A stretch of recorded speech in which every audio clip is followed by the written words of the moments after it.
At habang tayo po ay nakatayo, let's all together read our key text for this morning found in Colossians chapter 3 verse 15. Everybody read. Wala pa? Ay, wala pa. Hindi pa nakuha. Okay, ang verse po natin ay Colossians chapter 3 verse 15. Let the peace of Christ rule in your hearts, since as members of one body, you were called to peace, and be thankful. And the Lord has blessed the reading of His word. Tayo pong lahat ay makakaupo na. Magandang umaga po sa inyong lahat. Kahit nakaupo na, kamayan niyo po yung katabi niyo. Sabihin niyo, I'm glad you're here. Sa likod, sa harap, sa gilid, yan. Ating ipadama na tayo nagagalak kasi hindi tayo mag-isang nasa gawain ng Lord, kundi marami tayo. Amen? Amen po. Ayan, at welcome po sa Jesus is Lord Church, San Marcelino, Malate, Manila. Every Sunday po, meron tayong 3 services. Isa po, 7:30, ito po yung first service natin. Ito po yung second service, 10:30, at mamaya 2:00. Minsan 2:30. Yung atin pong third service. At sa lahat pong gawain ito, isa lamang ating binibigyan ng pugay, karangalan at kaluwalhatian. Walang iba kundi Sino? Ayan, palakpakan po natin ang Panginoon. So welcome po sa lahat. At tama po yun, pag Sunday, nasa church tayo. Tama po. Kung may lakad man tayo mamaya, basta unahin si Lord. Pangako niya, if we seek first His kingdom and His righteousness, all that we need shall be added unto us. At sabi yun ni Jesus, ang tao di lamang nabubuhay sa tinapay, kundi sa salita ng Diyos. Handa na ba tayong kumain ng ating spiritual food for this morning? Ayan, basahin natin ulit Colossians chapter 3 verse 15, malakas at buong puso. Sabi nga ni Brother Eddie, read with understanding. Ready, go. Let the peace of Christ rule in your hearts, since as members of one body, you were called to peace, and be thankful. Sabi nyo nga, thank you, Lord. I have your peace. Amen. Ang title po ng ating aralin, malalim yon. Ngayong umaga ay Christ's peace in your heart. Sabi mo sa katabi mo yon, Christ's peace in your heart. Sa akin din. Sabihin mo, sa'yo, Christ's peace in my heart.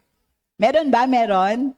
Amen. O, diba? Ano mga gustong peace meron tayo? Peace. Walang war, kundi peace. World peace. Pero minsan ang peace na yan mahirap. Mahirap makatulog sa gabi, mahirap gumising bawat umaga kasi ang daming dahilan at nananakawan tayo ng kapayapaan. Pero siguradong may peace pag may Christ. Sa ating introduction, sabi diyan, true and lasting peace can only come from God. Hindi ito yung kapayapaang binibigay ng mundo. Peace ka kasi tulog. Kasi naglasing ka nung kinagabihan. Pagising mo, ano yun? Hangover. Mga alam yun na. Ba't mo alam? Naririnig? Oo, may hangover, di ba? So, baliwala yung peace. Pero iba yung peace na galing sa Diyos. At ang peace na galing kay Lord ay true at lasting. Totoo at matagalan. Di po ba? Na kahit may problema, may peace ka pa din. Naalala ko yun, one time, no? Buhay pa yung yung Harrison Plaza. Wala na kasi. High school ako nun eh. So, tama ba? Anyway, high school o college na yata. Nagpunta ako ng Harrison, mag-isa. Uso nun yung mga bomb threat. May tinitingnan ako na isang doon, tindahan.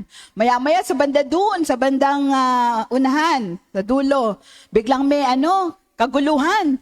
Tapos nagtatakbuhan sila palabas. Yung tinitingnan ko tindahan, biglang nag-alsabalutan. Tapos yung mga nagtatakbuhan palabas, sabi ko, ano nangyari? May bomb threat doon, may bomb threat. So ako naman, anong gagawin ko, Lord? Kasi ayoko makipagsiksikan. Pumesto ka sa gilid, tapos pinakiramdaman ko yung puso ko. Ako ba'y kinakabahan? Ako ba'y natatakot? At peace naman. Thank you, Lord. Yung pala, false alarm. Meron lang palang nag-aaway doon at walang bomb threat.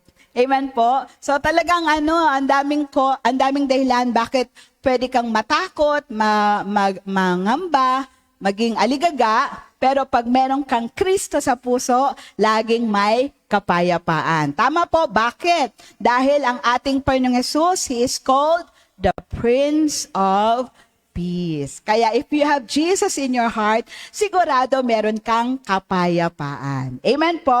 And anong klase ng peace yung pwedeng ibigay ni Jesus sa atin? Tatlo lamang po ito. Hopefully maikli lang. Pero ang panalangin ko talaga kumilos ang Holy Spirit. So, tatlo lang naman po ito. Ano yung klaseng peace na pwedeng ibigay ni Jesus? Anong tawag sa peace na bigay ni Jesus sa ating lahat? Sinong gusto ng peace galing kay Prince of Peace? Ayan. So, anong klaseng peace yung pwedeng ibigay sa atin ni Christ na siya lang ang makakapagbigay? Hindi ito kayang ibigay ni numan, kundi galing lang ito kay Prince of Peace. Una, peace with God. Sabi nyo nga po yon. Sabi po ng Romans chapter 5 verse 1, therefore, since we have been justified through faith, we have peace with God through our Lord Jesus Christ. So pag peace kayo ng kasama mo, hindi kayo magkagalit. Kayo ay bate. So sa simpleng pagpapaliwanag, yun yung ibig sabihin ng peace with God. Kasi alam naman natin sa Book of Genesis na tayong lahat ay nanggaling kay Eva at Adan. The Lord created this world perfect in beauty, no? Tapos maganda na ang mundo, gumawa pa siya ng isang hardin. At doon niya tinira si Adan. And after a while, create niya si Eva. So si Lord yung nag-institute ng marriage. At ang unang mag-asawa ay si Adan at si Eva. Binigyan sila ng Lord ng house and lot. Yung Garden of Eden. At lahat pwede, isa lang ang bawal. Yan tuloy. Ngayon, ang daming bawal. Pero doon sa Garden of Eden, lahat pwede. Isa lang ang bawal. Ano yung bawal? Bawal kainin yung bunga na nasa gitna ng halamanan. Sabi nila ay mansanas. Pero ang turo ng Bible, ang tawag sa punong yon ay puno ng pagkaalam ng masama at mabuti. Sabi ng Diyos, sa oras na kainin ninyo yung bungang yan, kayo ay mamamatay. So alam natin ang kwento. At si Eva at si Adan ay nagkasala. Bakit sila nagkasala? Hindi dahil kumain sila ng bungang bawal. Kaya sila nagkasala pagkat sinuway nila ang utos ng Diyos. At ang pagsuway sa utos ng Diyos, ang tawag doon ay kasalanan at specific ay rebellion. Sabi niyo po rebellion. Lahat ng pagsuway tayo ay nagiging rebelde. Diba? Kasi ito yung utos, sinuway mo, tawag sa'yo, rebel.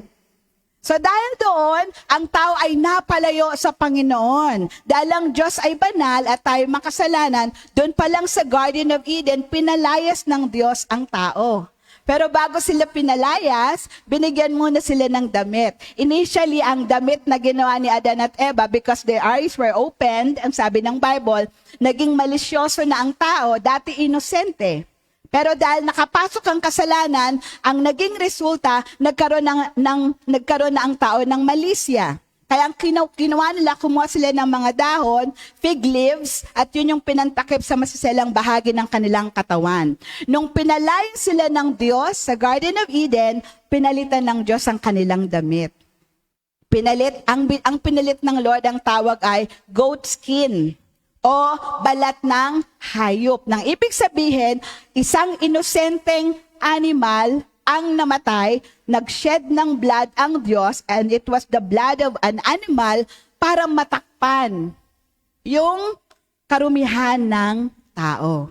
Pero hindi yun yung plano talaga ng Panginoon. Actually, when we read the Bible, specifically in Genesis chapter 2, magkatabi yung tree of the knowledge of good and evil and the tree of life. Kung yun sanang tree of life na bunga yung kinain nila, no? Eh hindi eh. Bakit ba kasi kung ano yung bawal? Oo, alam niyo yun, di ba? Pero, ang nangyari, Kahit pinalayas ng Diyos ang tao from the Garden of Eden, when we study the Bible, mukhang sumama ang Diyos. Hindi niya nilubayan ang tao. Sinamahan niya ang tao at ang alam talaga natin, ang tao ay nawalay sa Panginoon dahil sa ating kasalanan. Tayo ay enemies of the Lord. Kasi mas mahilig tayong sumuway kaysa sumunod. Aamin, aamin. Amen. Kasi nga, enemy tayo. We are driven away from the holiness of our God. Kaya mas madali sa ating magkasala, gumawa ng mali, sumuway, kaysa sumunod at magpasakop sa Panginoon. Nabago ang kwento. Kailan? Nung nagkatawang tao ang buktong na anak ng Diyos. Sino yon? Si Jesus. So Jesus, being the Son of God, became the Son of Man to become our one and only Savior. Sino ang nag-iisang tagapagligtas ng sangkatauhan? Bakit? Bakit siya lang? Kasi siya lang ang nabuhay na wala ni katiting, ni bahid kasalanan. Why? Because He is God who became man. Ito ay napakagandang misteryo, isang napakagandang himala para lang masolusyonan ang pagkakalayo ng Diyos at ng tao. Nagkaroon ng pagkakabate, ang turo ng Bible, spiritual reconciliation. Kasi nga nagkagalit, nagkalayo. Not because gusto ng Diyos, kundi dahil yun ang choice ng tao. Mas naniwala kay Satanas doon sa ahas, kesa sa salita ng Diyos. So, iba nakakasama talaga yun ng loob. Pero ang sabi ng Diyos, huwag kayong kumain yan dahil pag kinain nyo yan, kayong mamamatay. Sabi ng ahas, hindi totoo yan. Ang totoo, pag kumain kayo ng bungang yan, magiging para kayong Diyos.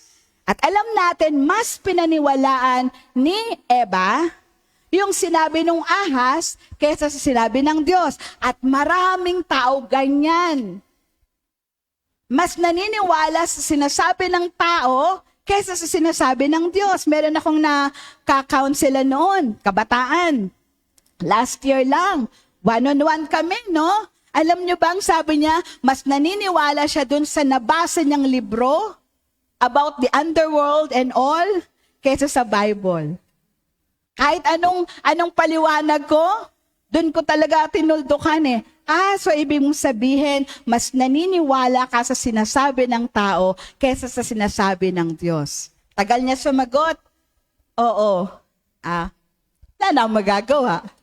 Kasi mas may bigat sa kanya. Kabataan po ito mas may bigat sa kanya yung sinabi ng tao kaysa sa sinasabi ng Diyos na nakasulat sa Bible.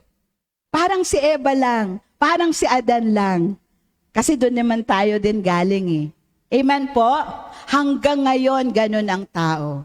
Pero salamat sa mga taong binuksan ng Diyos ang isip at puso. Mas naniwala tayo sa sinabi ng Diyos kaysa sa sinasabi ng tao. Totoong may Diyos, totoong may langit, totoong may impyerno, at ang totoong kaligtasan na kay Kristo lamang. The only way, the truth, and the life, no one can come to the Father except through Jesus. Palakpakan nga po natin ng Lord. Through Jesus Christ, dahil sa Panginoong Jesus, pwedeng magkabate ang makasalanang tao sa banal na Diyos. Ang pumagitna si Jesus because He was God and man. So He represented the Holy God with the sinful man. Kahit tao siya, hindi siya nagkasala. Kaya katanggap-tanggap siya sa Diyos at katanggap-tanggap din siya sa tao. So He was the perfect mediator. And if anyone, batang, matanda, lalaki, babae, mayaman, mahirap, marunong, mangmang, pag lumapit kay Jesus, they will have the peace of God. Hindi na sila magkagalit, magkabati na. Amen po? At alam niyong maganda, yung ginawa sa atin ng Diyos through Christ, yung spirit of reconciliation, gusto niya gawin din natin sa iba. By bringing people to the knowledge, to the saving knowledge of the Lord Jesus Christ. Gusto niyo ba yon? Para hindi lang ikaw pupunta ng langit, kasama yung kapamilya mo, kaibigan mo, kaklase mo, kabarkada mo, kapitbahay mo. Amen po? Kasi ang pagpunta sa langit through Jesus Christ, individual. Sabi niyo po, individual. Kahit asawa mo yan, kahit magulang mo yan, unless he opened his heart or her heart to the Lord, receiving Jesus as his Lord and Savior, hindi siya pupunta ng langit. Ikaw, kung tinanggap mo si Jesus, pupunta ka ng langit. Kaya, kung paanong tinanggap mo yung reconciliation of God with God through Jesus, i-share din natin sa iba para maraming pupunta ng langit. Para kung kunin man tayo dito, may reunion sa langit. Amen po ba? Palakpakan nga po natin ang Lord. So through Christ, meron tayong peace with God. At dahil meron ka ng peace with God, kailangan may manifestation ito sa iyong buhay. Sabi po ng Colossians chapter 3, 5, and 6, put to death, therefore, whatever belongs to your earthly nature, sexual immorality, impurity, lust, evil desires, and greed, which is idolatry. Because of this, the wrath of God is coming. So dapat tayo na tumanggap kay Christ at may peace with God, merong manifestation of a changed life. Iba na yung appetite mo. Kung dati, kabilang tayo dito, may sexual immorality, may impurity, may lust, may evil desires, may greed, at may idolatry, bukod sa greed ay sumasamba pa sa ibang Diyos-Diyosan, dapat wala na yun sa atin ngayon. Because we have the peace of God. Dapat may transformation. Ang tunay na may karelasyon kay Kristo, may tunay na pagbabago. Dahil pag wala, questionable. Pero hindi naman ibig sabihin na automatic, tinanggap mo ngayon si Christ bago ka na kaagad. Hindi po, it takes time. Pero ang mahalaga, may appetite ka na for the things na gusto ng Lord at nawawala kung hindi man nababawasan yung mga appetite natin sa carnality, sa fleshly desires. Amen po? Dahil pag andun pa rin yung fleshly desires natin at hindi nababago, hindi man lang nababawasan, pag nagkakasala ka, walang conviction, ay, ang sabi diyan, dahil nga ayaw kalimutan, kaligtaan yung buhay na makasalanan, darating yung wrath of God. Sa other translation, the wrath of God is coming to the disobedient, to the rebels, to those who are stubborn in their hearts and in their minds. Pero tayo, we have the peace of God, masunurin tayo kay Kristo. Amen po ba? Kahit minsan mahirap sa simula, pero pakita natin kay God that we're trying to live a holy and better life because we have peace with God. Amen po? Sabi rin po ng Romans 6:11-12, in the same way, count yourselves dead to sin, but alive to God in Christ Jesus. Therefore, do not let sin reign in your mortal body so that you obey its evil desires. Wag daw nating payagan kasi andyan lagi ang tukso. Tama po ba? Laging nandyan, kumakaway, kumakatok, sumisilip. Pero ang sabi diyan, do not let sin reign in your mortal body. Kristiyano ka na. Nasa iyo ang presensya ng Panginoon. So dapat, yung gusto na ng Lord ang gusto natin, yung ayaw ng Diyos, ayaw na rin natin. Amen po ba? Palakpakan po natin ng Lord.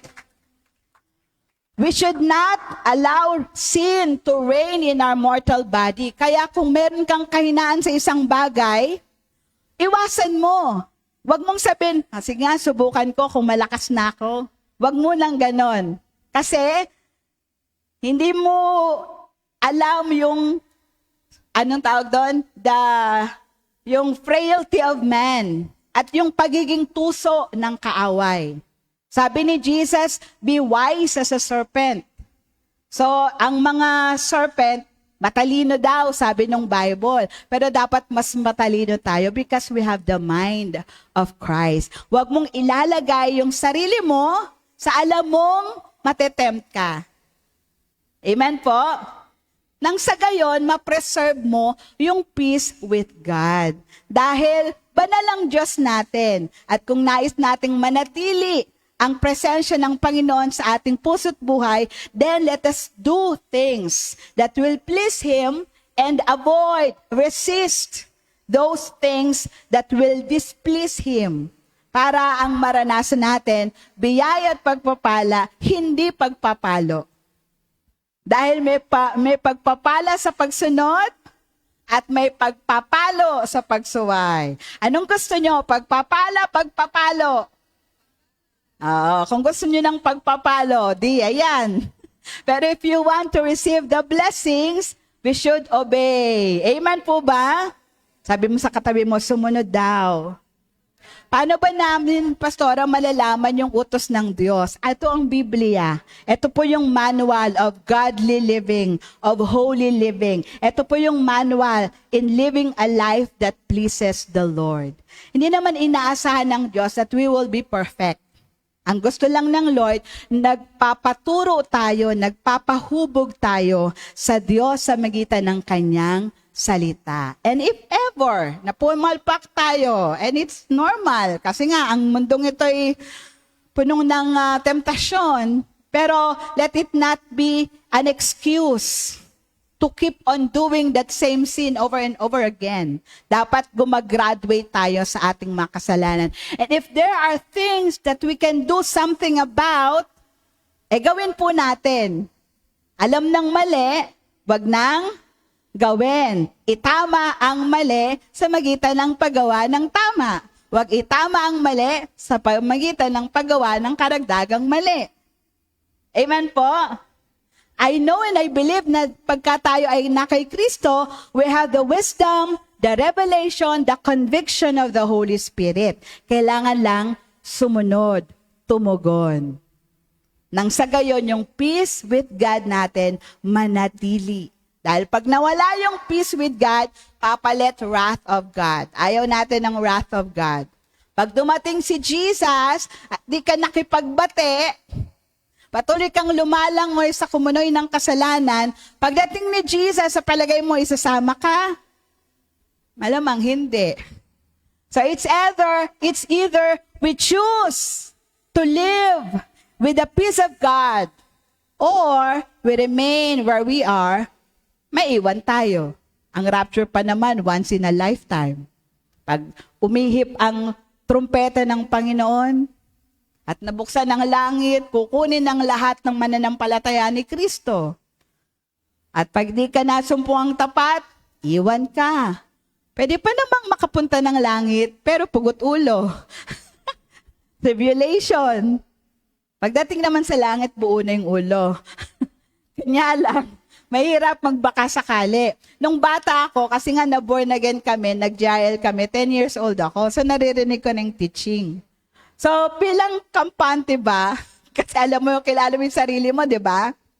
Alam mong hindi ka perpekto. Sa isip ko, sabi ko, di ba, Lord, pag naiwan ako ng rapture, hindi talaga ako magpapatatak kahit anong gawin nila. Di talaga ako papayag. Di ako magpapatatak.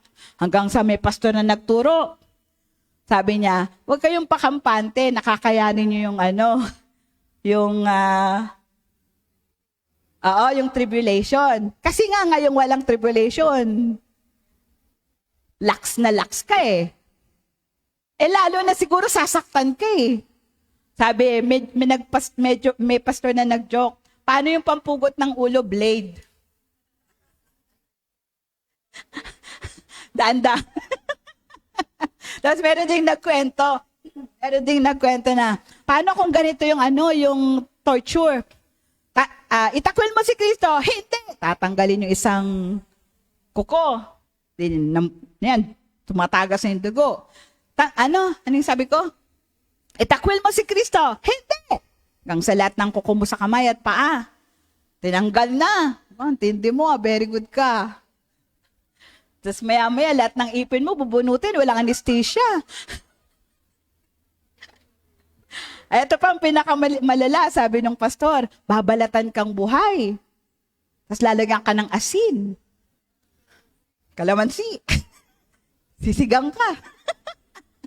Anyway, so ibig sabihin, huwag pa kampante. Kasi ngayon ngang walang ganong persecution na pagpapalit mo ang Diyos eh. How sure are you na makakaya mo yung torture na yon? Maganda, wag nating isipin, di bale, wag. Let it not be an option. Let it not be an option. Amen? Ang lagay natin sa isip at puso mo, Lord, kung ngayon ka darating, tulungan mo kong maging handa. Kasi only the Holy Spirit will give us that confidence na if ever the Lord will come today, kasama ka. Amen po? Mahabagin ng Diyos, basta let's have peace with God. Sabi mo sa katabi mo, peace with God. At hindi siya mahirap tanggapin, hindi siya mahirap matanggap kasi ginawa na ni Jesus ang supreme sacrifice. He died on the cross. He purchased us from our sin upang imbes na parusa, ang matanggap natin ay buhay na walang hanggan. Kaya lagi tayong kumapit kay Kristo dahil hindi niya tayo pakakawalan. Ang ganda ng turo ni Pastor Bobot kanina, nakakatawa, nagchichika nga kami ni Kuya Butch eh. Tinakikinig pala siya habang naglilinis ng ano. Sabi niya, yung salitang, never will I leave you, never will I forsake you, hindi lang pala ganun lang yun kasimple. Kundi, never, no, not ever, will never ever leave you. Parang yung usual na sinasabi ko minsan, super duper mega to the max na never. Sa Tagalog, mas maganda. Hindi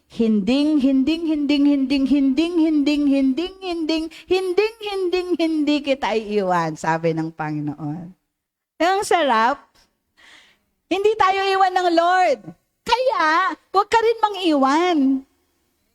Ang Lord for sure, di siya mang-iwan. Ang tanong, baka ikaw mang-iwan. Baka ipagpalit mo siya sa kinang ng diamante, ng ano bang kulay ng blue bills. Baka ipagpalit mo siya sa kapal ng blue bills. O baka ipagpalit mo siya sa poging manliligaw na hindi Kristiyano. O magandang babaeng hindi Kristiyano. Dadalin ko siya pas kay Lord. Di nga. Mahirap nga pong magbakasakali. Amen po?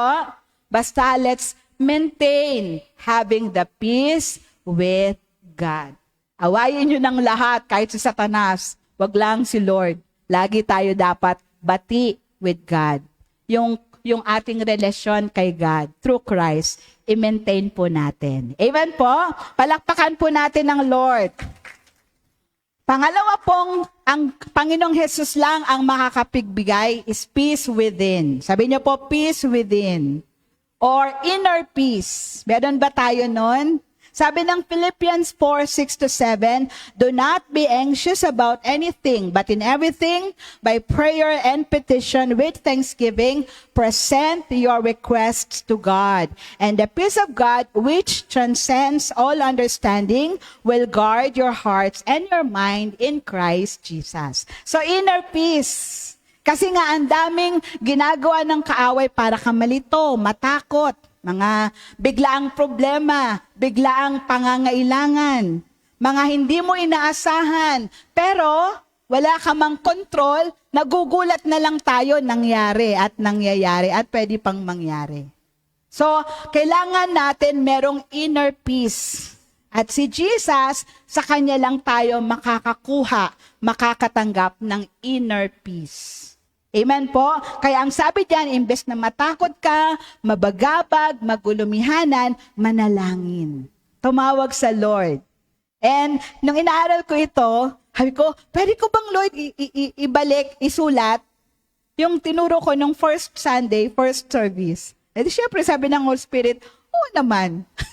Ito yung summary ng turo ko ng first Sunday sa first service. Kaya kung naka-attend kayo, wala namang problemang ma-remind tayo na we have to have breakthrough peace na sa kabila ng mga sitwasyong meron tayo, meron ka pa ring inner peace. Paano? Peace. Pray to God. Kay Lord ka mag-pray, manalangin. Whatever kind of situation that you are in, may sagot ang Diyos. Amen po? So tumawag ka sa Kanya, sasagot siya. Pakikitaan ka niya ng mga himalang hindi mo pa nararanasan kailanman. Amen po ba? May assurance. Pag tumawag ka kay Lord, sasagot siya. At sabi nga niya sa Matthew 11:28, "Come to me." Lapit kayo sa akin, sabi niya. Very specific. Sa Kanya, kay Jesus. Wag na kung kani-kanino. Wag na kay Bombay. Lapit kay Jesus. Kayo na nabibigat ang lubha. Lumapit kay Kristo. Amen? Through prayer. At bibigyan niya tayo ng kapahingahan. Merong napakagandang exchange gift.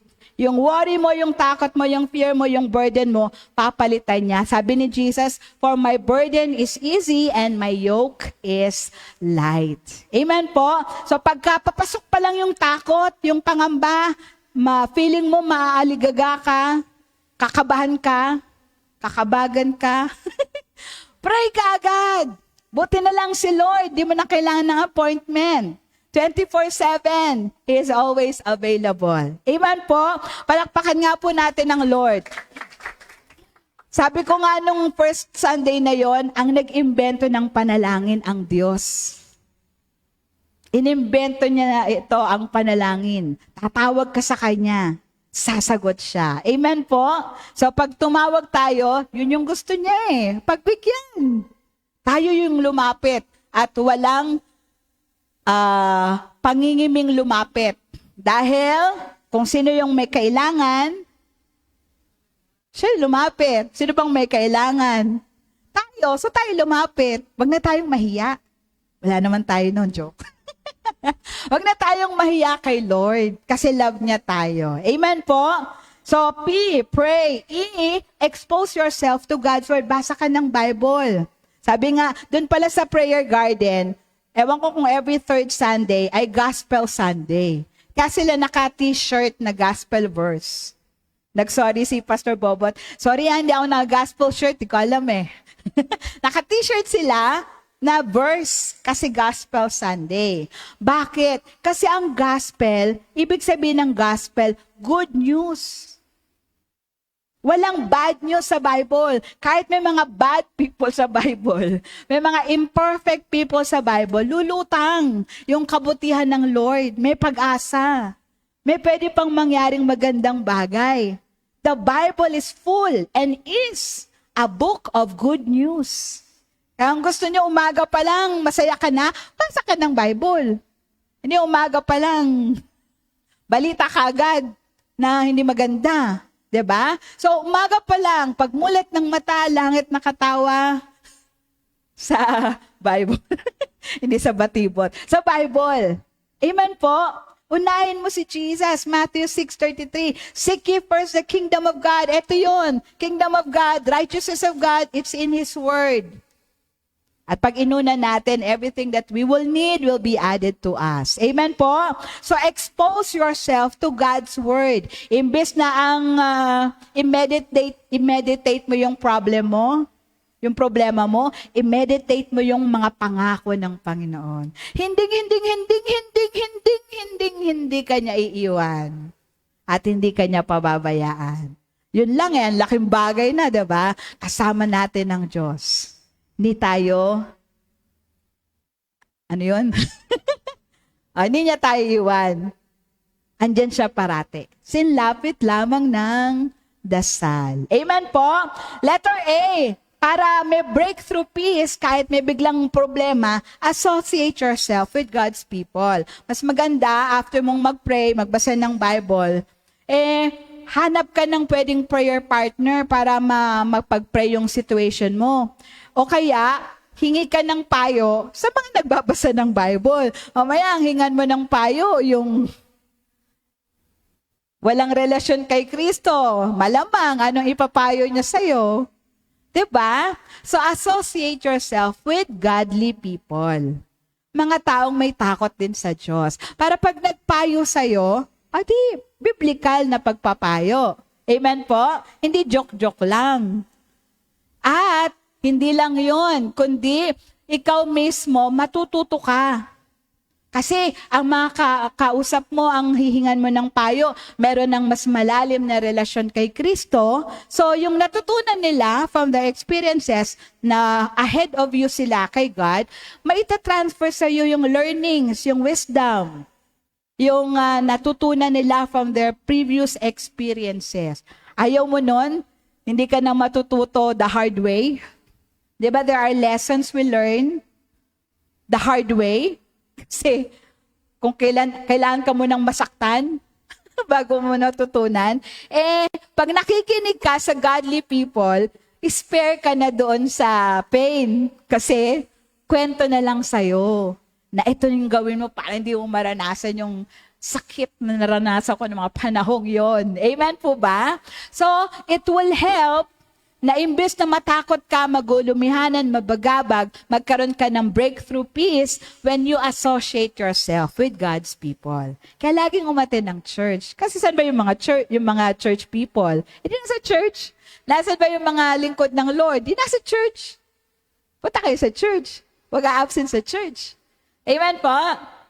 Ang fellowship din po ay itinakdaan ng Panginoon para magkasama-sama ang mga mananampalataya ni Kristo.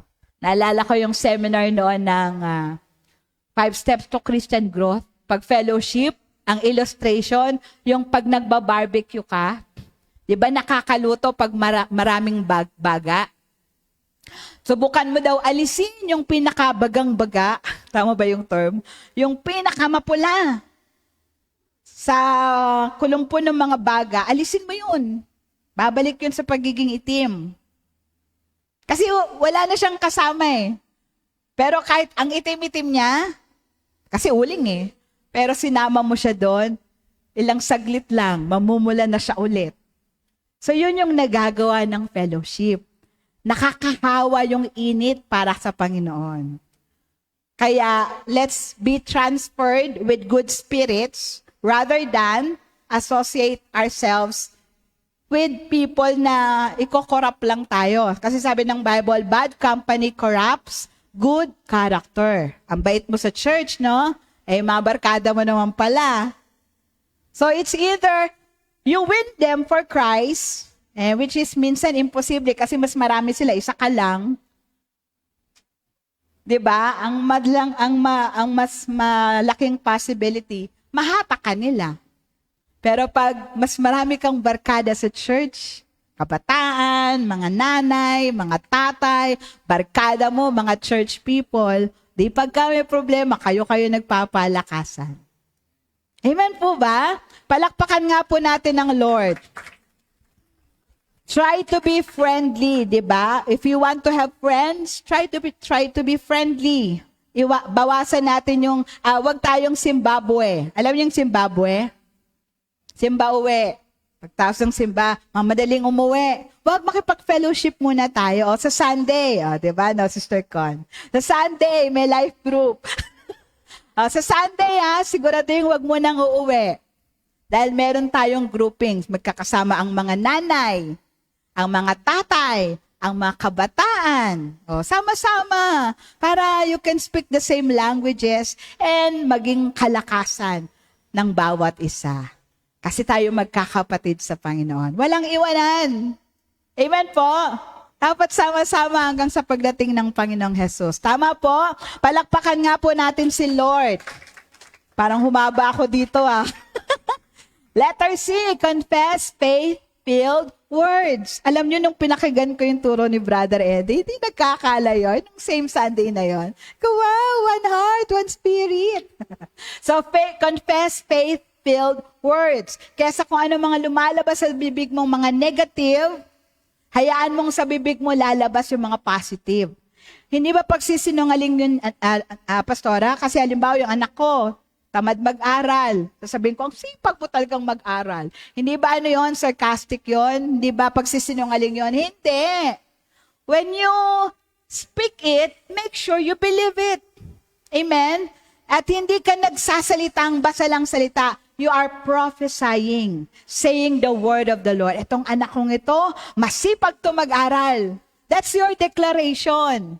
Amen? Ang ba, may sakit kang balakang. Say, naglaba ka. Hindi ba sabihin, sakit ng balakang ko?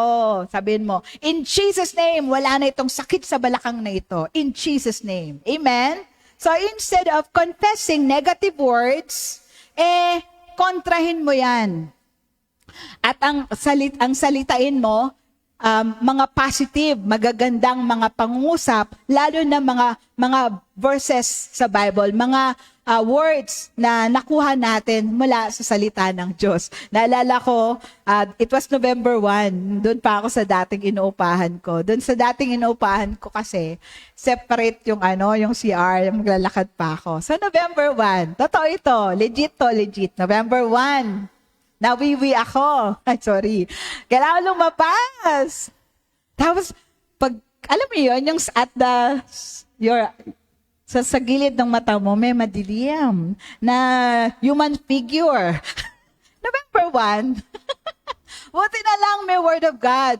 The Lord did not give me the spirit of fear, but of power, love, and sound mind. Hindi ko man siya sinisigaw.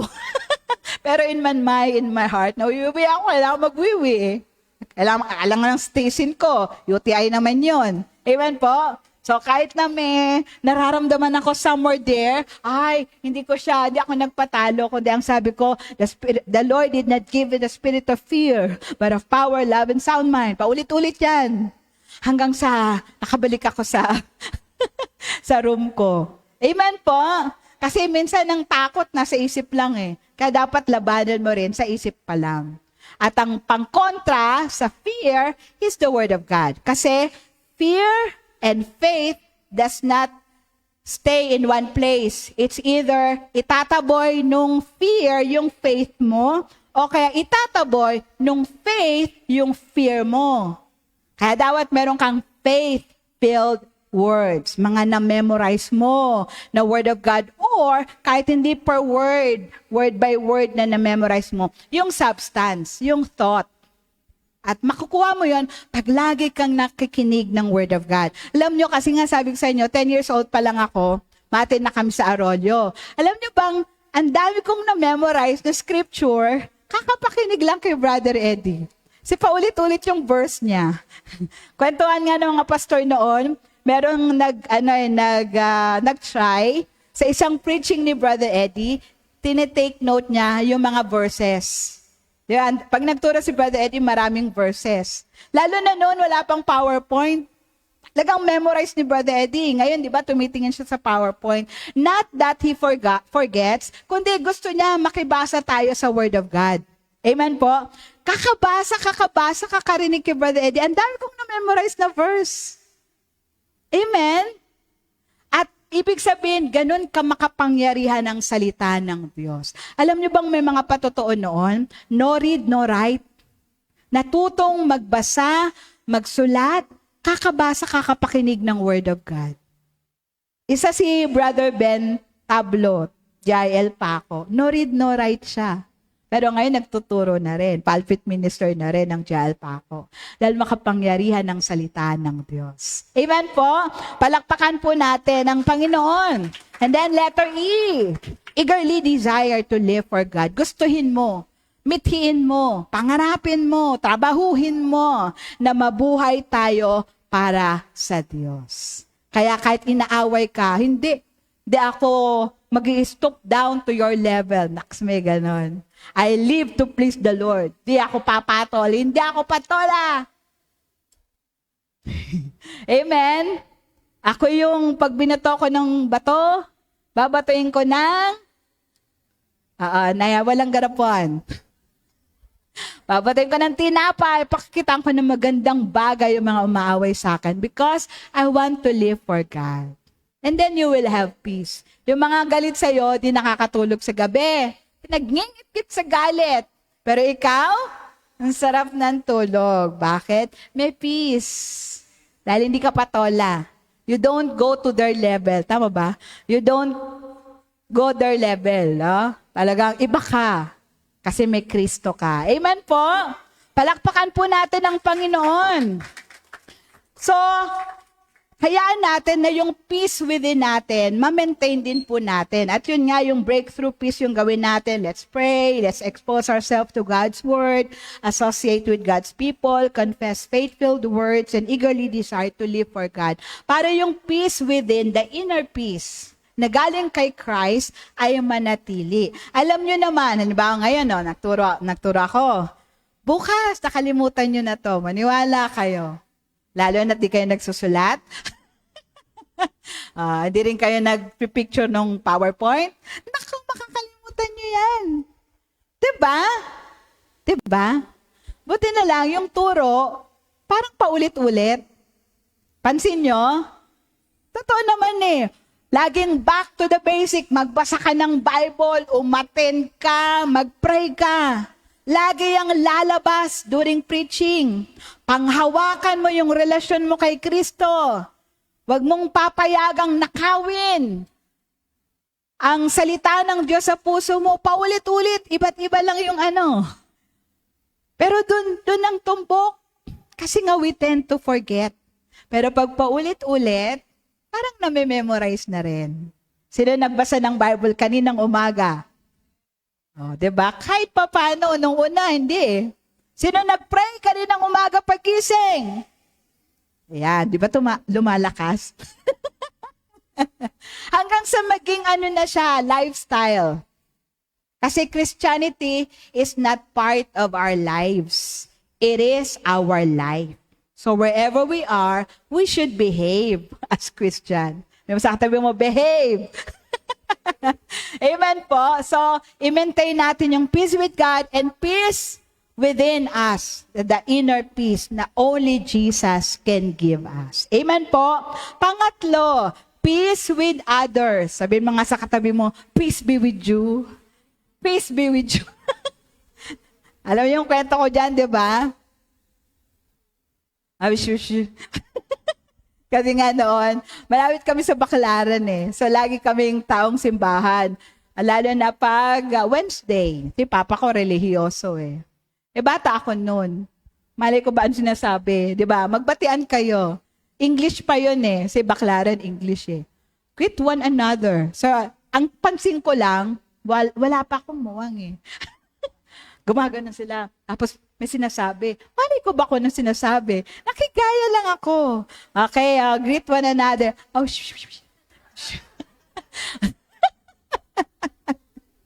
wala lang. Yung pala, peace be with you. Sabihin mo sa katabi mo. Wag At least alam natin. Sige, sabihin nyo yung malinaw na maintindihan niya. Ready, go. Peace be with you. Peace. Yung iba ayaw magsalita, ayaw nyo lang bigyan ng peace. Anyway, so peace with others. Bati tayo sa Diyos, bati tayo sa sarili natin. Minsan kasi kaaway mo sarili mo, di ba? Bati dapat. Sarili ko, bati na tayo. Shake hand. Hug. Pangatlo, peace with others. At dito lalabas yung binasa natin. Yung Colossians 3:15, it's not about peace with God, it's not about inner peace. Pero yung sinasabi niyang, let the peace of Christ rule in your heart, si Paul was speaking about the peace that we should share with one another. Dapat sa loob ng church, bate. Hindi yung sa loob ng church, may iniiwasan. Papasok na sana, dumating si brother, si sister. Ay, lit-lit na pituan natin, no? Wala may ibang door. Papasok at palabas. So talagang dapat, buti na lang, dito sa ating church, walang magkagalit. Walang nagtatampuhan. Walang nag-gossip. Parang humihina But we love one another. Amen? Sabi mo sa katabi mo, titigan mo mata sa mata, I love you with the love of the Lord. Alam nyo, kaya dapat pag nag-church kayo, katabi nyo asawa nyo eh. Para pag sinabihan nyo yon, kikiligin pa siya. Kasi may mga taong hindi vocal sa pagsasabing I love you. Dahil sinabi ng pastor, ala kang choice. Kaya maganda, magkatabi ang mag-asawa. Magjowa, kahit hindi. Magjowa pa lang naman. So, dapat pag mag-church, magkatabi ang mag-asawa para pagka batiin niyo yung katabi, sabihin niyo, I love you with the love of the Lord. At ikikiligin pa yung isa't isa. Tapos, titigan pa sa eyes, no? Next month, February, love month. Colossians 3:15, let the peace of Christ rule in your hearts, since as members of one body, you were called to peace. So ang tinutukoy ditong kapayapaan ni Pablo, na galing din kay Kristo, is yung kapayapaan sa isa't isa. So ilan tayo dito? Wala akong kapatid dito na biological. So, ibig sabihin, iba yung pagpapalaki sa inyo ng mga magulang nyo, iba rin ako. At marami tayong differences. Marami tayong pagkakaiba. 'Di ba? Tatlo daw yung nagkokos ng debate, even matinding argumento. Things about politics, religion. Tama ba, love yung ikatlo? Sige, ayaw nyo. Yung dalawa na lang. Wala, sumasagot eh. So, pag pinag-usapan ng politika, ay, debate yan. Lalo na yung iba, green, gusto. Yung iba, yellow. Yung iba, red. Oh. Ganon din ang religion. Ako, nung Webes, ako ay galing kami ni Pastora Sari sa JIL EDSA. Aba, yung aming taxi driver ay Sabadista. Di okay, kikinig kami. Aba, biglang binanggit ang Brother Eddie. Ay, naku kuya. Di mo ba nalaman kung sa kami galing? Sa mga politicians daw, mga corrupt. Kahit daw yung mga religious group. Tapos nabagit niya si Brother Eddie, hindi ko na pinakompleto yung apelido. Ay, kuya, hindi mo ba alam saan mo kami sinundo? Ay, sorry. Hindi kuya. Paano pag iba naman yung kausap mo at walang sinabi? Kami, kilala na. Diba? Pagka-religion din, nagkukos siya ng debate. Kaya, hindi naman talaga dapat pinagdedebatihan no? Pero, sabi ko kay kuya, ang tinatarget mo, leader ng church namin. Gawin ko kaya yan sa leader mo. Sabi ko, alam mo ba, kaibigan ni Brother Eddie, ang mga elders niyo sa Sabadista, tapos ginaganyan mo siya. Pag kinuwento ko yung kay Brad, kala mo yung makakausap. Pag kinuwento ko yung kay Brad, tumahimik siya. Pero yun nga, yung dalawang yan, politics at saka religion, talagang antindi ng debate dyan. Pero pag sa loob tayo ng church, dapat nagkakaisa tayo. Sabi nga ni Paul, make every effort to keep the unity of the Spirit. Kasi we can agree to disagree. Para hindi na lang yun yung pag-usapan. Sabi ko kay kuya pa rin talaga, no? Kuya, we respect your religion. Sige, Sabadista ka. Kami, born again kami, Christian kami. Walang pagduduro. Kasi nagbabasa kayo ng Bible eh. Si Brother Eddie, founder yan ng JIL Church. Kung may mag-aakusa sa kanya, dapat hindi body of Christ. Kumanon pa ako, parang minember ko siya sa body of Christ, no? Dapat kung may mag-aakusa sa lingkod ng Lord, hindi body of Christ. Nagbabasa tayo ng Bible, tinuro ba yan ni Christ? Di mo ba? Hello, ako lang ba yan? Ako lang ba yung nagpuyos? Pero pag sa loob ng church, let's agree to disagree. Usually nga pag politics, alam niyo bang maraming umalis ng church? Pag politics yung issue. Noon pa, 2004, noon nang tumakbo si Brother Eddie, maraming umalis ng church kasi talagang di nila matanggap. Mas maganda nga siguro yon kasi nandito ka sa loob ng church, tapos kung ano-anong sinasabi. Di po ba? Pero, dapat, kagaya ng sabi ni Kristo, let us keep the unity of the church. And, hindi maging dahilan yon para magkawatak-watak tayo. Kasi hindi pinagpapala ng Diyos ang walang pagkakaisa. Sabi ng Psalms 133 verse 1, "Behold how good and how pleasant it is for brethren to dwell together in..." Hindi lang magkakasama, nagkakaisa. Sa last part, "For there the Lord commends His blessing." Pinadadaloy ng Diyos ang pagpapala pag may pagkakaisa. Una, nagsasama-sama, at hindi lang nagkakasama-sama, nagkakaisa. Kailan bumaba ang Holy Spirit? Sa Acts chapter 2. Nung ang mga disciples, they were in one place, united. They were praying together. Tsaka bumaba ang Holy Spirit. Bakit ang tagal mo ba ng Holy Spirit? Kasalanan ng Lord? Hindi. Inintay niya yung pagkakaisa ng mga disciples during those time. Kasi hindi pwedeng buhusan ng Diyos ng pagpapala pagka may discord, pag merong pagkakagulo, away-away, kampi-kampi. Wala tayong kakampi, si Lord lang. Amen po ba? Sabi nga ni Paul sa Corinto, bakit ang sabi niyo, ako'y kay Pablo, ako'y kay Apollos, ako'y kay Pedro? Diba? Hindi naman kami namatay para sa inyo, sabi ni Paul. Lahat tayo dapat para lang kay Kristo. Living for His glory. Amen po ba? Palakpakan nga po natin ng Lord.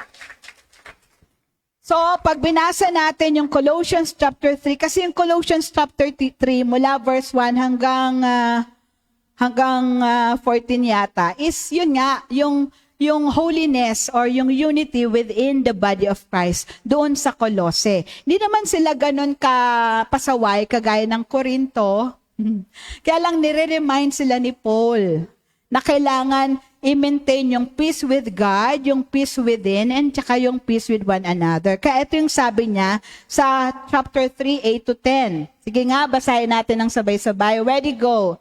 "But now you must rid yourselves of all such things as this: anger, rage, malice, slander, and filthy language from your lips. Do not lie to each other, since you have taken off your old self with its practices and have put on the new self, which is being renewed in knowledge in the image of its Creator." So ano ba yung mga galit? Yung ngit-ngit, rage, matinding galit, yung slander.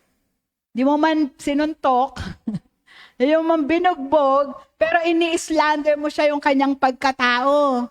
Nagsasalita ka ng paninirang puri, that is slander. Amen? Filthy language. Kala mo nakakatawa, pero hindi maganda sa paningin ng Panginoon. Ano pa? Nagsisinungaling. Nag-devotion ka. Para lang ma-count, no? Naku, mali pa rin yun. Kasi when we lie to one another, we do not preserve the spirit of truth. Amen po? So dapat wala sa atin ito. Walang galit, walang tampo, walang sama ng loob. Amen po? Huwag yung iniipon. Kakailang ka na, brother, ha? Bilang na bilang ko yan. Walang ganun dapat. Hayaan mo na, mga petty things. Alam niyo, may mga bago mga baby Christian, di lang nakamayan ng pastor. Buti wala dito. Sa ibang church. Di lang nakamayan ni pastor. Kasi hindi nakita, hindi napansin. Ba, nagtampururot na. Hindi na umatind. O kaya, hindi lang ganon. Nag-slander. Yang pastora na yan. Course, nabere yan sa personal. Yung mga ganon. So, hindi pala yun maganda kasi magkakapatid tayo sa Panginoon. Di ba? Sakit ng kalingkingan, sakit ng buong katawan. Pag minamalain mo ang isang kasama mo sa church, minamalain mo rin yung sarili mo. Kasi magkaisa tayo, isa tayo kay Kristo. We belong to one body. Amen po ba? So, wag tayong magsiraan. Hindi naman tayo magbobolahan. Kasi we should rebuke one another. Open rebuke is better than Secret love. Pero yung pag-rebuke, hindi yung, halika sister, may kukwento ko sa'yo. Yung prayer meeting nagiging gossip. Hindi yun yung gusto ng Lord. Amen po ba? Ang gusto ng Lord ay i-maintain natin yung pagkakaisa, yung unity, at tayo magkakasama parati sa Panginoon. Pagka may papasok na, sabi nga magsisimula pa lang pagkwento, yoko yan. Meron minsan sa pakipag-chismis kasi, no? Pero hindi yun yung kalooban ng Lord. Amen po ba? Ang pagchismisan natin, yung magagandang bagay na ginawa ng Panginoon. Yung mga patotoo. Marami dapat tayo noon, mga patotoo. Hindi yung kwento ng buhay ng may buhay. 'Di ba? Lahat tayo may kahinaan. So, if you see someone na kitang-kita mo, nasa akto, umiinom ng coke, na nagmamadali, joke lang. Pag meron kang nakita at Ate Mags, pwedeng ikwento, no? Ganda ikwento nitong si Ate Mags eh. Si Ate Mags, sumakay ng LRT. Nasiksik siya. Sisiksikan talaga eh. Nabayo siya. Galit siya. Buti na lang, may sister yun ay, bedo mo, brother pa, bait ni brother. Si brother, sabi niya, sister, nag-rebuke siya privately. Silang dalawa lang ang nakakarinig. Sister, tingnan mo yung t-shirt mo. May nakalagay na Jesus. Alam nilang kay Jesus ka, kaya huwag ka makipag-away para praising. Sabi ni Ate Mag, para siyang binuhusan ng malamig na tubig. Hindi dahil siya napahiya siya sa tao, kundi na-convict siya ng Holy Spirit. So kung magre-rebuke tayo kasi nakita natin yung maling nagawa, nasabi ng ating kapatiran sa Panginoon, rebuke privately. Huwag mo na ikwento sa iba.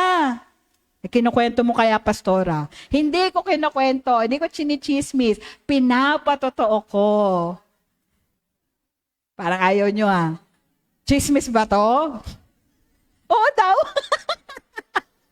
Ito ay patotoo. Kasi ang kwento ni Ate Mags, para siyang nabuhusan ng malamig na tubig, ginawa niya, nagsorry siya doon sa inaway niyang bumalya sa kanya, at nag-thank siya doon sa nag-rebuke sa kanya privately. At nakayupo siya kasi kay Lord din siya humingi ng tawad. Ilang buwan daw siyang di nag-LRT. At kinento niya yon sa Bible study. Sabi ko, alam mo Ate Mag, nakaka-bless ka. Sabi ko sa kanya. Kasi the mere fact na nag-sorry ka, ibig sabihin hindi stubborn yung heart mo. Teachable yung spirit mo. Malambot, hindi matigas. Kasi kung iba, nirebuke na, i-insist pa rin yung kanilang rights and lefts. Pero si Ate Mags, nagpaturo, nagpa-convict kay Holy Spirit. Amen po ba? And I believe na patawad siya ng Lord. Kaya yung kanyang kwento ay isang pagpapatotoo. Hindi chismis yun. Naniwala na kayo. Tanggap nyo na. Palakpakan po natin si Lord. Alam nyo, lahat gagawin ni Kaway para magkawatak-watak tayo. Huwag tayong pumayag. Lagi mong isipin, kapatid ko yan sa Panginoon. Pagtanggol natin, amen po, not to tolerate sin. Hindi ganun Pero we can do rebuking in a very biblical way. May nakaalitan ka, usap kayo. Hindi may nakaalitan ka, naghanap ka ng kakampi, para awayin yung isa walang kaalam-alam, nagbubuo ka pala ng grupong kagalit ni brother o sister, at ito walang kaalam-alam. Diba? Ang turo ng Biblia, meron kang nakatampuhan, mag-usap kayo, dalhin mo sa Jollibee. Ay, ayaw nila. Usap kayo sa isang tabi. Sabihin mo. Amen? At kung tunay mo siyang kapatid sa Panginoon, tatanggapin niya yon, hihingi pa yan ng sorry. Amen po ba? Ako nga, nagturo one time. Amen, nasabi ako. Minsan kasi may ganito yung magbabanggit ako ng name. Ayaw niya pala yon. Di, malay ko bang ayaw niya. Ginawa ko. Di, tapos na. Nag-text. Kinabukasan. Kaya pa, sabi niya, sorry pero ayoko nung nibabanggit yung pangalan ko eh. Ay, she said it in a very nice way. Yung kwento ko lang ang di ko kasi na matandaan. Ay, sorry hindi ko na ulitin. Ako yung pastor, nagsorry ako. 'Di ba? And we remain friends. Yung pagre-rebuke, wag nating tignan na inaaway ka or minamaliit ka or dinidisrespect ka. Pastor ako, sasabihin mo akong ganyan. Walang ganon. 'Di ba? Lahat tayo magkakapatid sa Panginoon. At hindi mahirap mag-say sorry. Merong ding time, daldal ko talaga, nasabi ko may kli lang eh. Merong isang nanay. Yung isang nanay na ito, may patay. Yung nanay na ito, gusto niya ako magturo ng funeral. Eh ako'y manggagaling sa Bulacan, kasi may meeting kami sa Bulacan. In short, hindi na ako nakarating. Pero, nung alam kong gagabihin ako, tinext ko na siya. Sabi ko, Nay, sensya na po, mukhang di na po ako makakarating. Hindi na siya sumagot, iba yung nagturo. Kinalingguhan. Halika, pastora, usap tayo. Galit ang nanay. Ako yung principal seat. Ano ba tawag doon? Principal office, ako yung principal. Halika, pastora. Di punta ako. Hala, Lord, galit siya. Alam mong litanya niya? Sabi niya, anong nagawa kong kasalanan sa'yo? Ba't mo ko pinahiya? Paano ko, Lord? Sa isip ko paano ko siya, Lord, pinahiya? Inaasahan nila ikaw yung magtuturo. Kasi, makapastora pala siya. Parang proud siya magtuturo yung pastora niya. So, siguro yun yung reason niya. Dahil salita siya ng salita. Pinahiya ko lang, pinapagalitan yung pastora niya. Di ako na may kikinig lang. Di nga ako nakaupo sa pastors, yung dalawang nakaupo akong ganyan. Salita siya, umiiyak siya sa galit. Di nung tapos na, Nay, sorry po, hindi ko po sinasadya. Di po ba nag-text naman ako sa'yo? Ay, hindi ganun. Talagang siya, insisting. Sige, Nay. Kaharap natin si Lord, humingi po ako ng tawad, patawarin niyo po ako, hindi ko po sinasadya kung talagang para kung ako may kasalanang malaki na hindi. May times na dapat lunukin mo yung pride mo. Just so, bati kayo. Kasi sa Lord, hindi importante ikaw yung tama, siya yung mali. Ang importante kay Lord, magkabati kayo. Akuin mo na lang yung kasalanan para bati kayo. Amen po ba? Dapat walang pride, walang arrogance, walang conceitedness. Dapat merong humility and preservation of peace among one another. Kasi ito yung gusto ng Lord. Pinagalitan niya yung Korinto. Ano ba kayo? Para kayong di mga Kristiyano, ihahapla mo yung sarili mong kapatid. Ang maghahapla, ang mag-decide, unbeliever. Hindi nyo ba pinapahiya ang Lord sa ginagawa nyong yan? Yung ganong tipo. Yun yung problema sa Korinto. Magkakapatid sa Panginoon, dinadala pa sa korte. Hindi na lang pwedeng, sabi ni Paul, hindi ba pwedeng akuin na lang yung kasalanan ng isa? Bakit kailangang mapatunayang ikaw yung tama at siya yung mali? It's about pride. It's about conceitedness. Natapakan kasi yung ego. Napagpintangan kasing mali. Sa dulo, ang mahalaga, hindi yung sasabihin ng tao, kundi yung sasabihin ng Panginoon. At kahit mali ka, pero tama yung action mo, sa Diyos, very good ka. Kaysa sa tama ka, pero nagmalaki ka at nagmayabang ka, sa Lord, that's not good. Preserve the peace, the unity amongst one another. Amen po ba? Palakpakan po natin ang Lord. So, Colossians 3:12-14, therefore, as God's chosen people, holy and dearly loved. Sabi mo sa katabi mo, binanal ka ng Diyos, minahal ka ng Diyos. So bakit ikikip natin yung unity natin, yung peace among ourselves? Because the Lord made us holy. Parang pinaliguan ka ng Lord. Tapos tutumian mo yung sarili mo sa pagitan ng sama ng loob, ng galit, ng hindi pagpapatawad. Yun yung ginagawa natin pagka ini-insist natin yung rights natin. Pero ang sabi dyan, ang gara ni Paul, no? Galing niyang mag-arbitrate. Sabi niya, God's chosen people, ang pumili sa'yo ang Diyos. Kaya wag mong papayagang madumihan ka ng anumang gawa, plano, tangka ng kaaway. Amen po? Therefore, as God's chosen people, holy and dearly loved by God, clothe yourselves with, kaya nga, basahin natin, ready, go. Tapos namnamin nyo. Yung, sabi ni Brother Eddie, read with understanding. Kahit dahan-dahan, pero naiintindihan. Ready, go. Therefore, as God's chosen people, holy and dearly loved, clothe yourselves with compassion, kindness, humility, gentleness, and patience. Bear with each other and forgive whatever grievances you may have against one another. Forgive as the Lord forgave you. And over all these virtues, put on love, which binds them all together in perfect unity. Ang ganda, no? Maganda? Mas maganda pag sinasapabuhay. Amen po? Kasi, hindi mo makokontrol. Sa iba, small thing, pero sa'yo pala big deal. Iba-iba kasi tayo ng pagpapalaki, pananaw, 'di ba? Iba, yung sa iba, big deal, sa'yo, simple lang. Pero just so, manatili ang peace. Ikaw na yung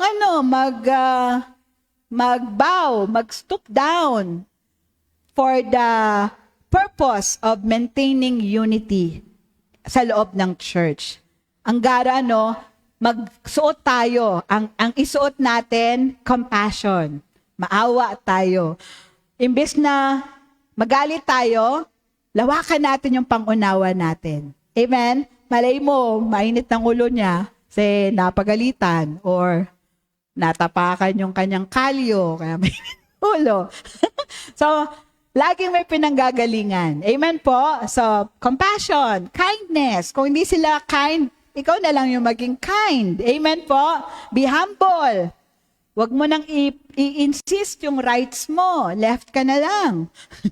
Gentleness and patience. Abaan mo yung pasensya mo.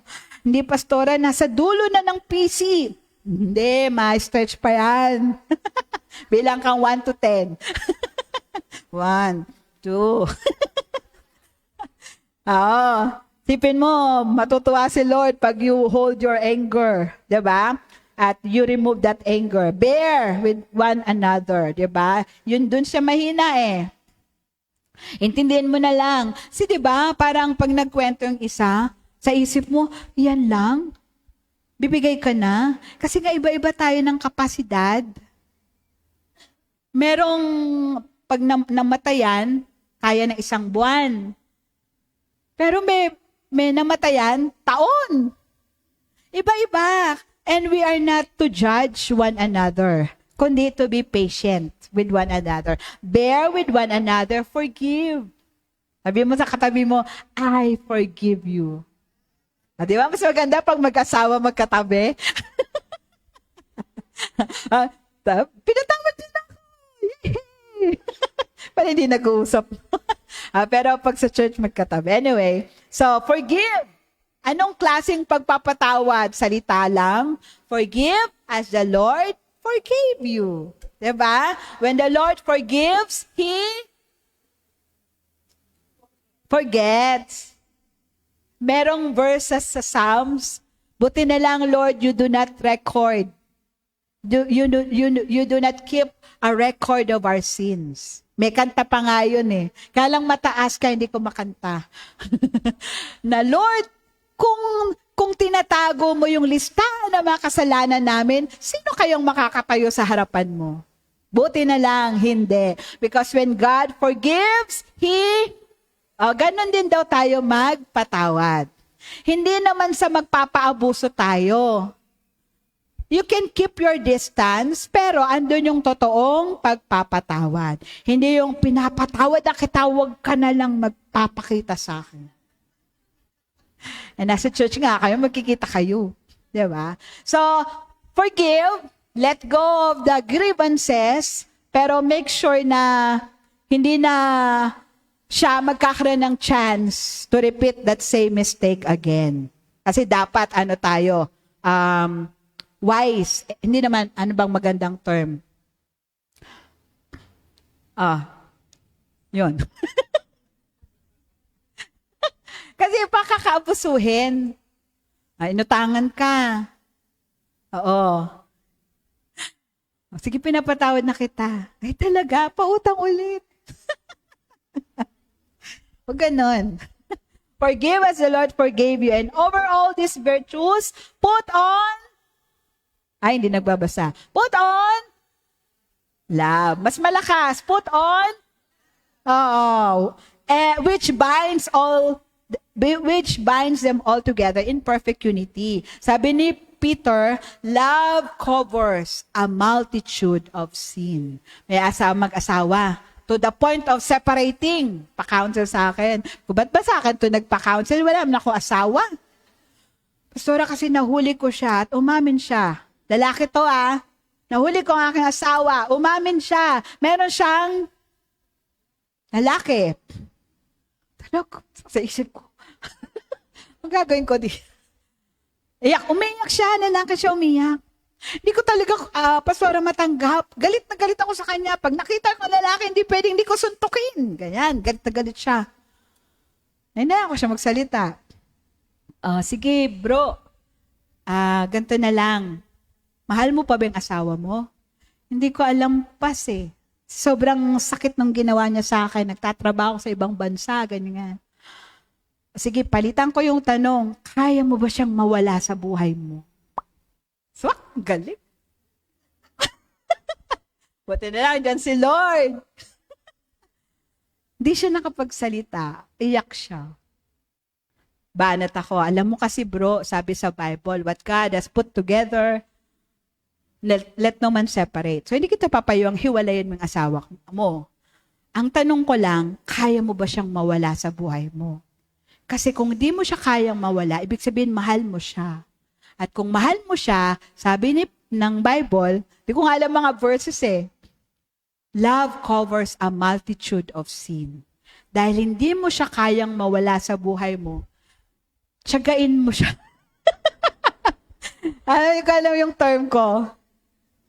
Nakatingin siya sa akin. Ligawan mo siya ulit. Padama mo na sa kabila nung ginawa niya, mahal mo pa rin siya. At maniwala ka. Love is sweeter the second time around. Parang ayaw niyong maniwala. Hanggang ngayon, kasama sila. Nasa abroad pa. Mayaman pa. Palakpakan po natin si Lord. So, love can cover a multitude of sin. At kung kulang yung love natin, halimbawa, nahusto niya ako talagang to the peak. Andiyan yung love ng Lord. So yung love ng Lord, yun yung kayang magpatawad para kaya mo ring magpatawad sa iba. Easier said than done. Pero, at the back of your mind, you just want to obey the Lord. Yun Amen po ba? Utos niya to Sumunod tayo. At walang napasama nung sumunod sa Panginoon. Bagkus napabuti pa. At naging pagpapala. Amen po? Palakpakan po natin ang Lord. So ito naman, kanina, di ba, how to break through, di ba, pray to God, expose yourself to God's Word, associate yourself with God's people, confess faith-filled words, and eagerly desire to live for God. Ito naman, how to maintain peace with one another. Kailangan manatili yung peace sa isa't isa. Peace be with you sa isa't isa. How? Patience. Habaan mo yung iyong pasensya. Kung ayaw mo, bili ka ng biskwit. May pasensya na ako. Very good. So, patience. Habaan mo yan. Pag kulang ka ng patience, Lord, pengin patience. Now na, Lord. So, ask for God's patience. The Holy Spirit, one of the fruit of the Holy Spirit is patience. Pangalawa, encouragement. Encourage mo siya. Lalo na yung talagang gusto nang bumitaw, encourage mo. Kung kailangan ipatotoo mo yung ginawa ng Lord sa buhay mo, just so ma-encourage mo siya. Huwag mo siyang i-degrade. Si kapatid mo yan sa Panginoon. Dapat tayo ay dumadami, hindi nababawasan. Amen po? Then acceptance. So, hindi pwedeng yung karakter natin, ipilit natin sa Kanya. Talagang iba-iba tayo. Amen po? But we can agree to disagree. Accept mo yung kahinaan niya at tulungan mo siyang makatayo. Accept mo siya as a brother and sister in Christ. Na hanggang sa finish line, magkasama tayong tumatakbo hanggang sa pangalawang pagdating ng Lord. Amen? And then, syempre, yung awa, compassion. Dahil, syempre, hindi naman basta-basta galit yung tao eh. Merong naramdaman, merong pinanggalingan. But if we have compassion, we can wear their shoes, di ba? Parang empathy na maramdaman mo yung nararamdaman niya. Sabi ni Brother Eddie, maganda daw yon, especially when we pray. Put yourself in the shoes of that person you're praying. Put yourself sa lugar ng taong kinakounselan mo. Hindi pwedeng walang compassion doon. Amen? And then, yung edification. Tinanong ko pa kay Google ano ang pagkakaiba ng encouragement sa edification? So, pag encouragement, pinapalakas mo. 'Di ba? Binuboost mo yung moral. Pero pag edification, ini-increase mo yung capacity niya to learn. Parang tinuturuan mo siya. Right way of thinking, right way of doing things, dinedevelop mo siya as an individual. Amen po? So, ito ay makakatulong para hindi tayo mabawasan, bagkus madagdagan tayo, at maging instrumento ng Panginoon para mabuhay tayo sa gitna ng kanyang kalooban. Hindi tayo yung pabigat, tayo ay kabalikat. Sabi yan ni Sister Dory, sabihin mo, ako'y kabalikat, hindi pabigat. Sabihin mo rin sa katabi mo, ika'y kabalikat, hindi pabigat. Oo, kantahan mo ng, kailangan kita. Opo. Dahil we need one another. Amen po? In conclusion, through Christ Jesus, we have peace with God and peace within us. Can you say amen? And it is Christ who admonished us to have peace with one another. Utos din ni Kristo. Binigyan na tayo ni Kristo ng peace with God and peace within. Inuutusan niya din tayong to have peace with one another. Amen po? Kaya sabi ng Colossians 3:13, yung binasa natin kanina, yun, bear with each other, forgive one another. Ano man, hindi mo kasi alam, Pastore, yung bigat ng kasalanan ginawa niya sa akin. Sabi naman dyan, whatever, how big, how strong, how great is the grievance, forgive whatever grievances you may have. Forgive as the Lord forgave. And then put on love. At sabi rin ni Jesus sa John 13:34-35, everybody read. A new commandment I give you, love one another. As I have loved you, so you must love one another. By this, all men will know that you are my disciples if you love one another. Utos to ni Kristo. Kailangan tayo ay sunod at hindi sumusuway. At yung ating kahinaan, ang Lord ang magbibigay sa atin ng kalakasan pang magawa natin yung gusto niyang gawin natin. Amen po?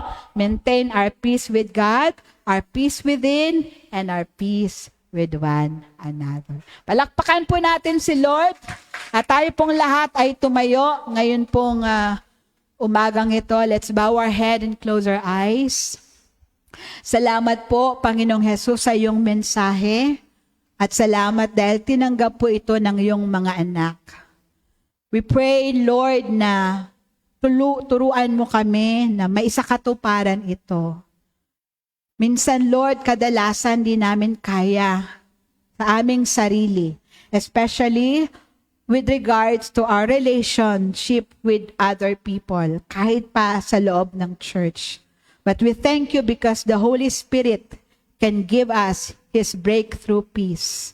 And so, Lord, we ask that you would break through us now with your Spirit, with the fruit of the Holy Spirit in each and every hearts of your people. Love, joy, peace, patience, kindness, goodness, gentleness, faithfulness, and self-control. Upang ikaw ang makita, ikaw ang maghari sa aming mga buhay. Let's bow our head, close our eyes, and let's sing this song, Breakthrough. Break through all my doubts, break through all my fears, that I may worship you. Hallelujah. Thank you, Jesus. Breakthrough, break through all my doubts, break through all my fears, break through all my fears, break through, that I may worship you, that I may worship you. Yes, Lord, we need your help to break through, oh God. Break through all my pain, break through all my guilt and my shame, break through like only you can do. Once again, let's make this our prayer. Let's lift up our hands and our hearts to the Lord. Break through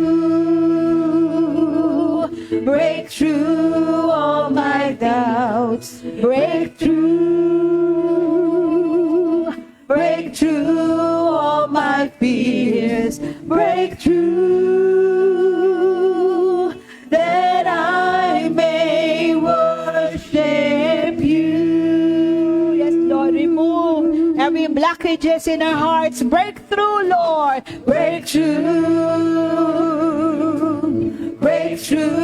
all my pain, break through all my guilt and my shame, break through like only you can do. You are brighter than my darkest night, Jesus. You are brighter than my darkest night, stronger than my toughest fight.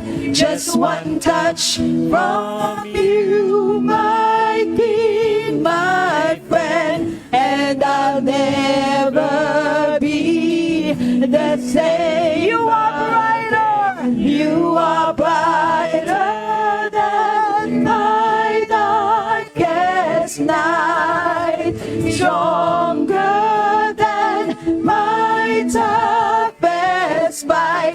Just one touch from you, my King, my friend, and I'll never be the same again. Yes, Lord, breakthrough, break through all my doubts, break through all my fears, break through, that I may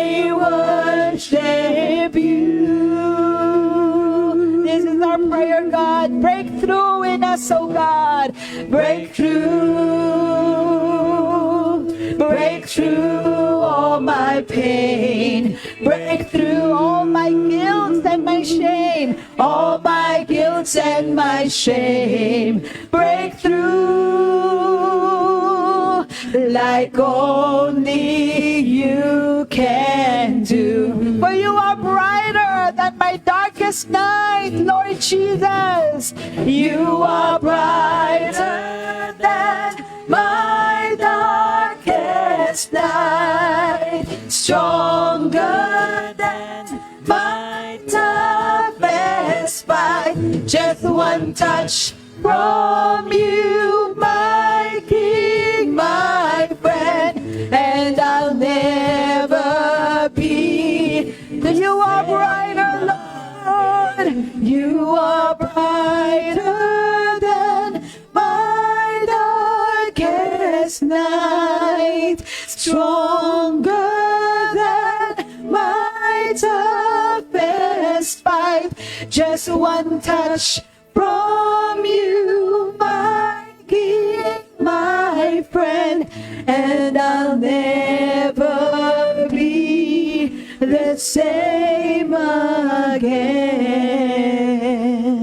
May mga utos ang Panginoon na madaling sundin, pero sadyang may mga pinag-uutos sa atin ng Panginoon na kulang yung ating lakas, kulang yung ating kakayanan para makasunod. But it starts with a decision to say, Lord, let your will be done. I'm willing to obey you. Help me. Let me overcome my weakness. Let me overcome the pain, the frustrations, the feeling of failures in me. Tulungan mo ako, Panginoon. And only God can give you breakthrough so that you can be the person God wants you to be. Devoid of every anger, rage, malice, bitterness, resentment, pride, arrogance.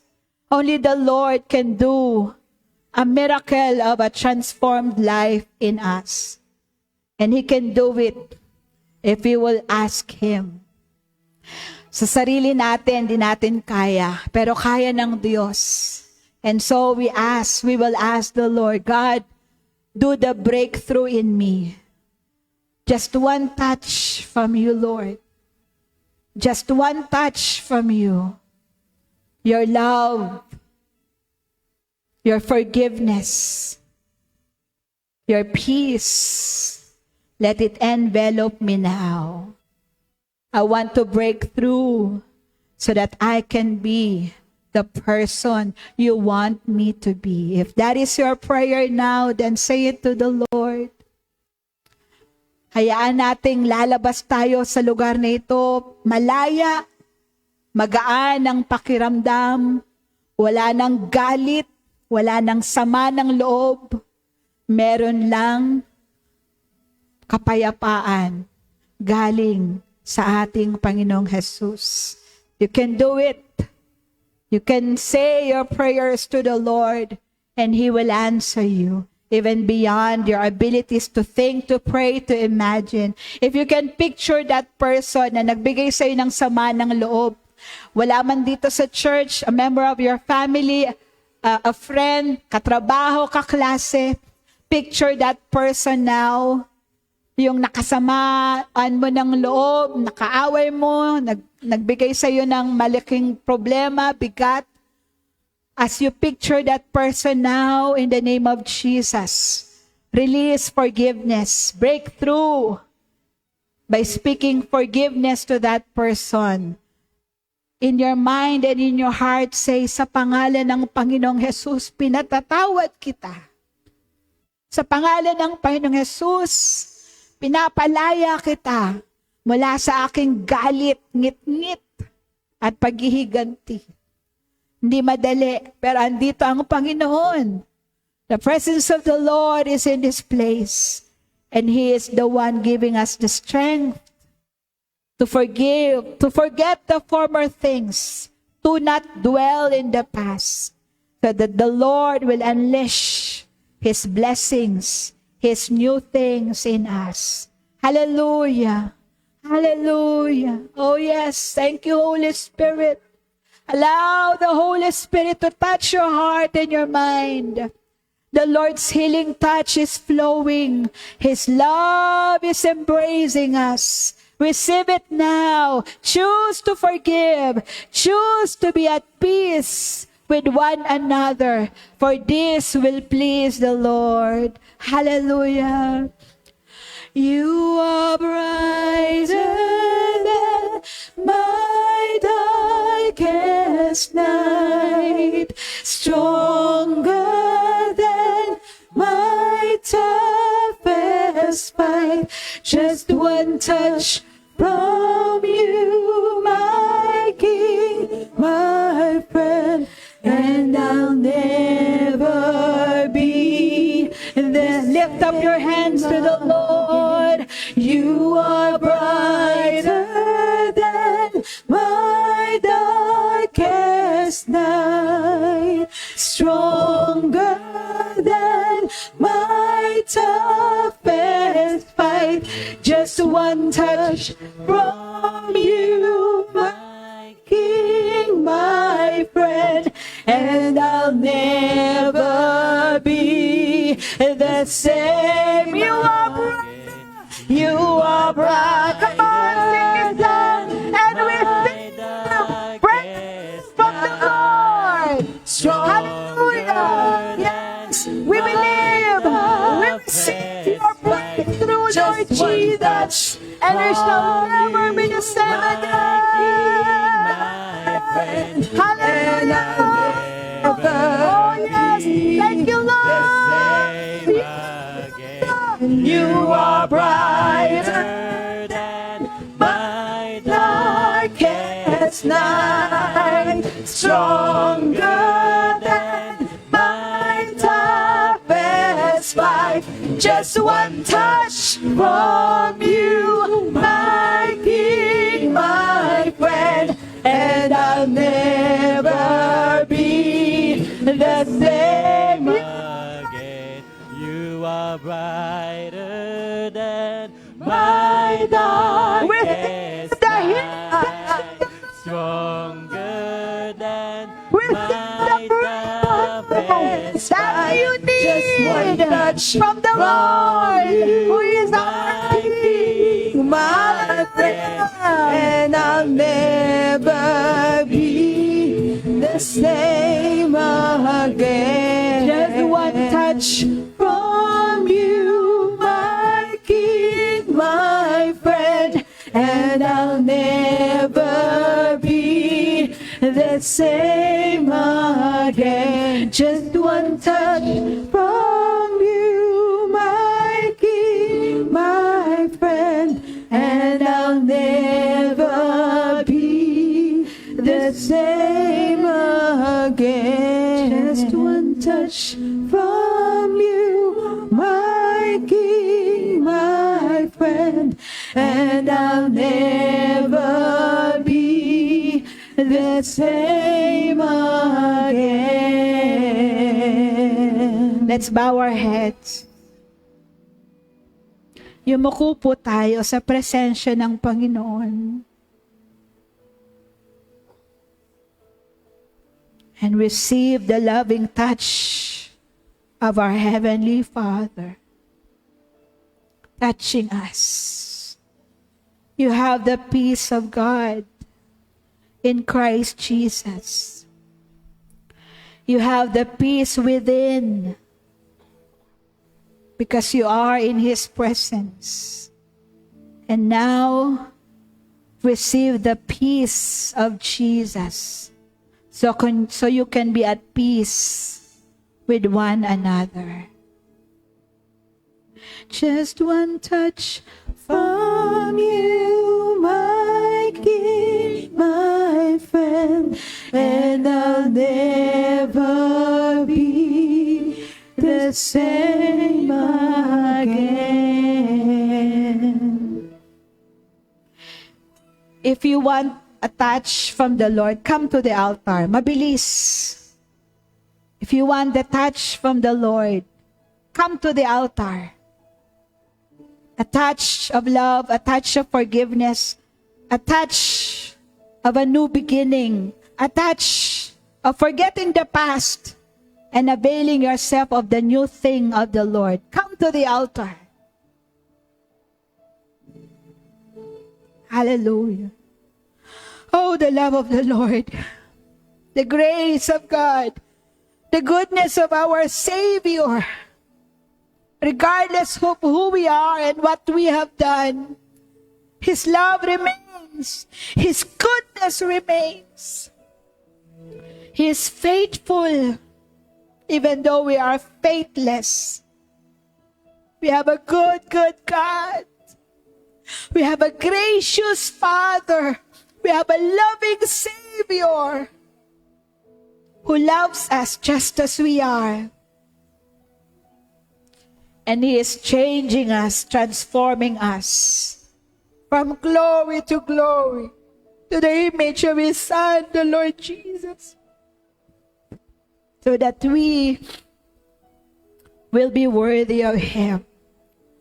Just one touch from you, my King, my friend, and I'll never be the same again. Just one touch from you, my King, my friend, and I'll never be the same again. Just one touch from you, my King, my friend, and I'll never be the same again. Just one touch from you, my King, my friend, and I'll never be the same again. Just one touch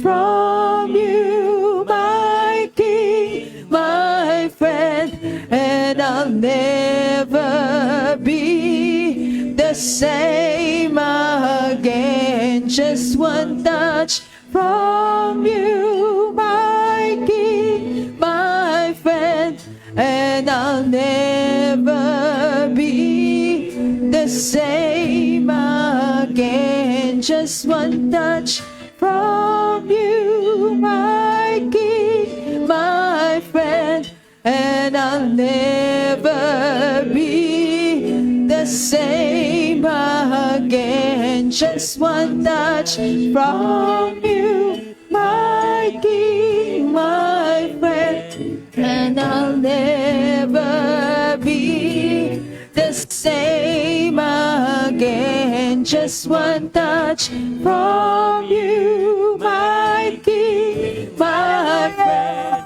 and Lift your voice, lift your heart, lift your again. You are brighter than my darkest night, stronger than my toughest fight. Just one touch from you, my King, my friend, and I'll never be the same again. Let's give the Lord the best clap of praise. Give Him thanks. Give Him praise. Hallelujah. Thank you, Lord. Thank you, Jesus. Thank you, Holy Spirit. Salamat sa iyong pagkilos, sa paghipo mo sa aming puso, sa aming mga buhay. Thank you, Lord, because we can do all things through Christ who strengthens us. We have peace with God, we have inner peace, and we have peace with one another. Ngayon, bukas, at magpakailanman. In Jesus' name, this we pray. Everybody say, Amen.